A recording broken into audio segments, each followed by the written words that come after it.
We're back building another car, this time for a fella named Jared Heckman. It's an S14. We're building it to Formula Drift Pro Spec level. He has supplied us with an RB engine, not just any RB though. It's a billet blocked RB32 engine, and then that's what we're basing the build around. Otherwise, it's getting all the standard treatment from us, chassis wise. We've already done a bunch of stuff to it, roll cage, stripped it down, did the rear tubs, front and rear crash bars. A lot of work's already been done. Marco is going to put the trans tunnel in for us, and we're going to mount the engine that we finally got. We've been waiting for it to show up from New Zealand for, man, like probably a year and a half at least. So that's pretty exciting. And then, you know, all the fun stuff happens from there. So really looking forward to moving on with this project. Check it out. This is a perfect opportunity to use the Alaria Tech RB engine hoist brackets. We designed these brackets specifically to lift RB engines up out of cars, around your shop, or what have you. We thought that the factory option A does not fit all RB engines. They are series specific, like 20, 25, 26 are different from each other. And so we made a bracket that fits all RB engines, clears the valve cover with plenty of space, and looks cool enough that you could even leave them on your engine if you wanted to. So good opportunity to put these things to work.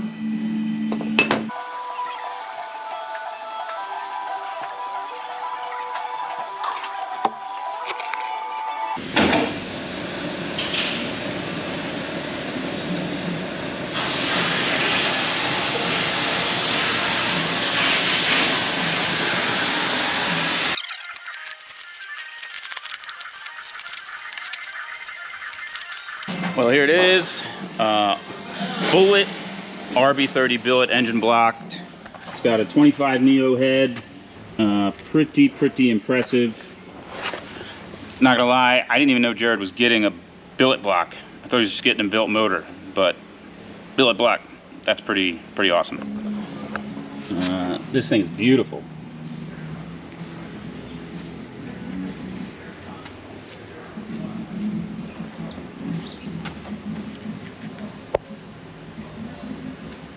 Also got a dry sump pump, ATI damper.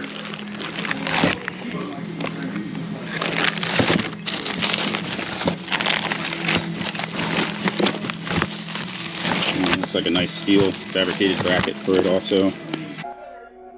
The installation of the Alaria Tech S14 transmission tunnel is pretty straightforward actually. Once you get a couple of things spot weld drilled off of your transmission tunnel, you are going to just place the new tunnel on top of the existing one, trace the lines, cut out a little bit smaller than that just to play it safe, and then you will remove the OEM tunnel, fit the new one back in, weld it up, and trim any excess off.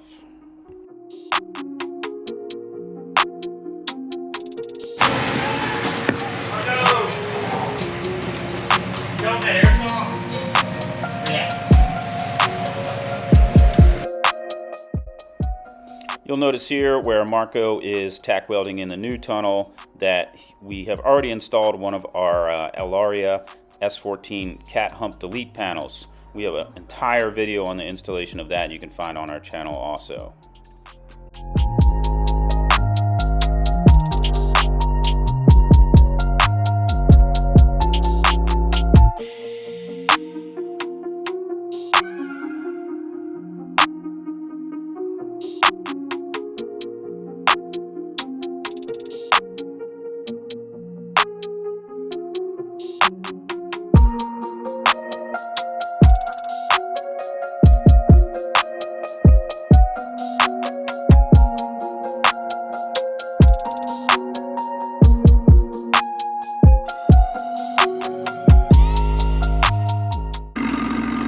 Next thing we did was move on to mounting the engine. In order to get the engine as low as we wanted though, we had to modify the oil pan. There were some steering rack clearance issues, so we put the oil pan in the mill, milled down some material, and then welded in a plate.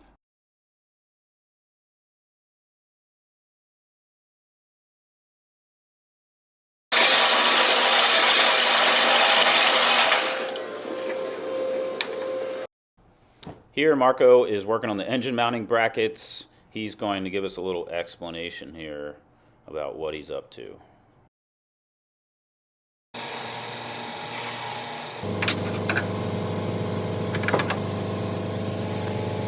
Real quick explanation. Making these mounts, have everything tacked in place as far as the chassis bracing and mounting goes.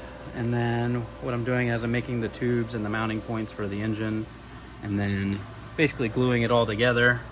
But I want to weld as much of it as possible in the car because the engine is like perfectly centered with the chassis. The trans is centered with the back with the trans mount.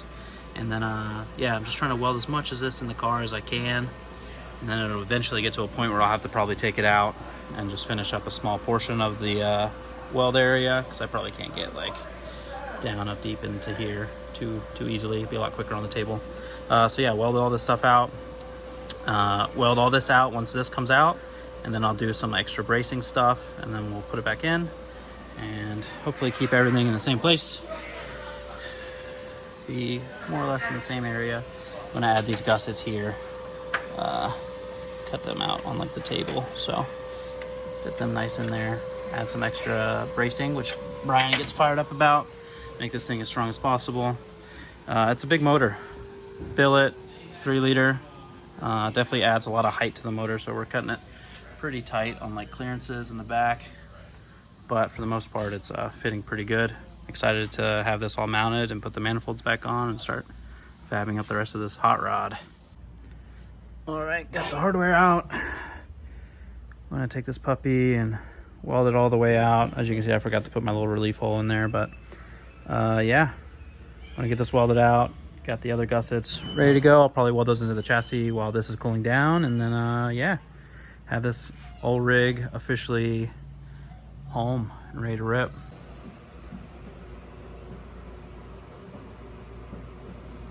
Here's the final product of those engine mounts. Painted them with a coat of Steelit. The chassis side is just primered. Got the turbo and all installed. 6-boost manifold, G35 900. Inner core pipes made. Also, this side, same deal. All good.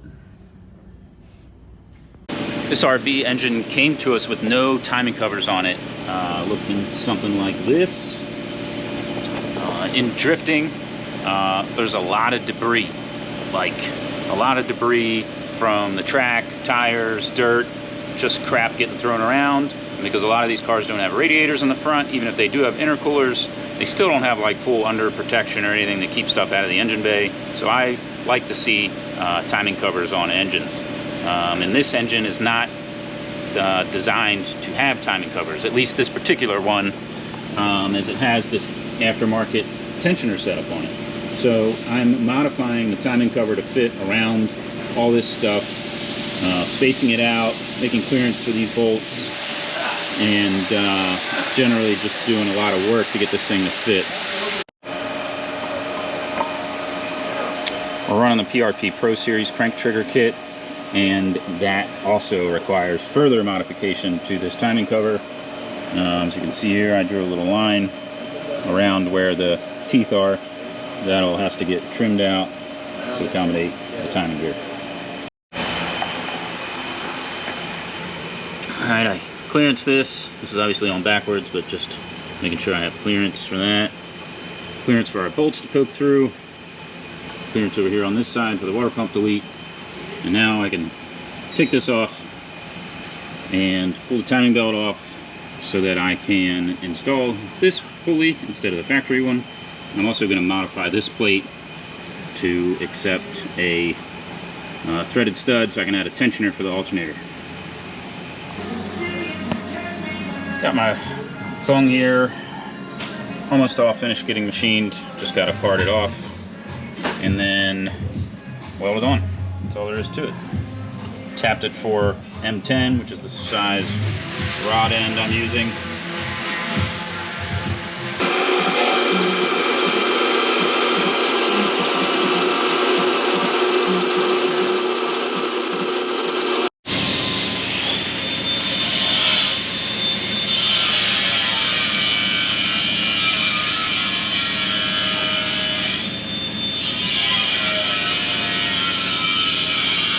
Here's the final product.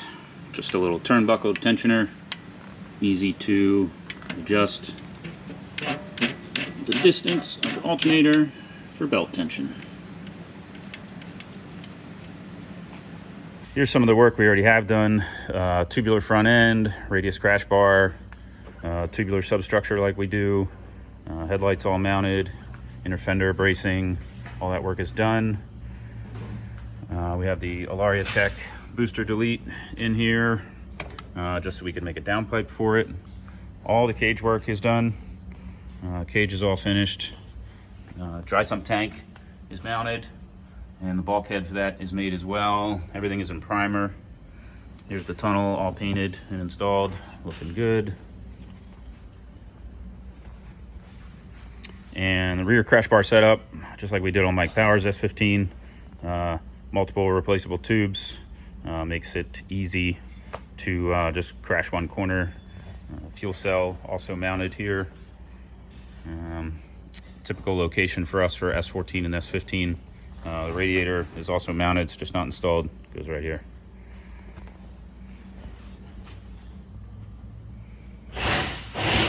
Overall, really happy with how this project is coming along. Next up is going to be some plumbing and other miscellaneous chassis fabrication, so make sure you stay tuned to our channel, and we will post some more updates as soon as we can. Thanks for watching.